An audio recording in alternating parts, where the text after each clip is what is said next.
Chapter 24. The Return to Mandalay. We went and stood by the car. No one said anything for a few minutes. Fauvel's face was grey. His hand shook as he lit a cigarette.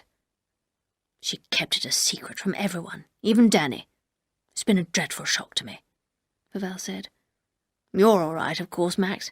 You've been lucky, haven't you? You and your young wife can go back to Mandalay now. You think you've won, but don't be too sure. I haven't finished with you yet. Shall we get into the car and go? Colonel Julian asked Maxim. Fauvel smiled unpleasantly. As we drove away, he was still standing there, watching us. Fauvel can't do anything, Colonel Julian told us. I'll soon deal with him if he comes near Mandalay again. I don't think the papers will bother you any more. There may be some talk, but I'll make sure that people hear about Dr. Baker. Thank you very much, Maxim said. What a dreadful thing illness is, Colonel Julian went on. I suppose she could not face the pain. She was such a lovely young woman, too. Neither of us answered him. Colonel Julian's sister lived in London, and he asked Maxim to take him to her house. We must thank you for all your help, Maxim said as the magistrate got out of the car. I've been glad to help. You must forget it all now. Why don't you have a holiday? Go abroad, perhaps. Goodbye, both of you. It's been a long day. As Maxim started up the car, I leant back in my seat and closed my eyes. We drove on through the traffic, and I felt full of peace. Nothing could hurt us any more. We had dinner in a restaurant, and Maxim phoned Frank. "Do you think Colonel Julian knows the truth about Rebecca's death?" I asked Maxim as we were drinking our coffee. Of course he knows, Maxim said, but he will never say anything. I believe that Rebecca lied to me on purpose. She wanted me to kill her. That's why she laughed. She was laughing when she died. I did not say anything. It was all over. There was no need for Maxim to look so white and troubled. I'm not sure that Rebecca hasn't won even now, Maxim went on. Frank told me something rather strange on the phone. Mrs. Danvers has left Mandalay. There was a long-distance call for her at 6.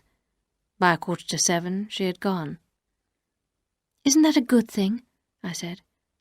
"Fauvel phoned her, of course, but they can't do anything to us." I was glad that Mrs. Danvers had gone. Mandalay could be ours. We would have people to stay, and soon, very soon, Maxim and I would have children.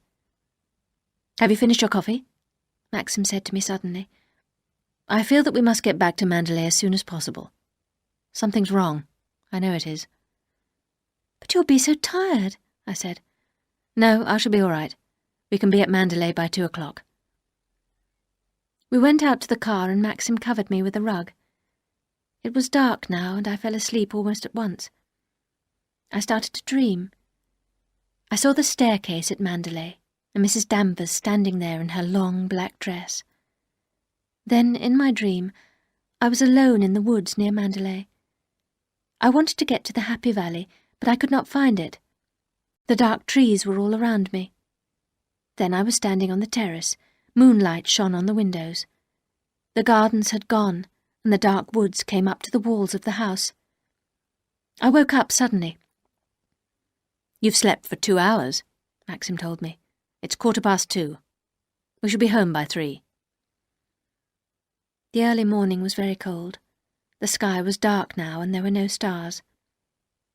"What time did you say it was?" I said suddenly. "It's 2:20, Maxim replied. "That's strange," I said. "The dawn seems to be coming up over there behind those hills. But it can't be. It's too early."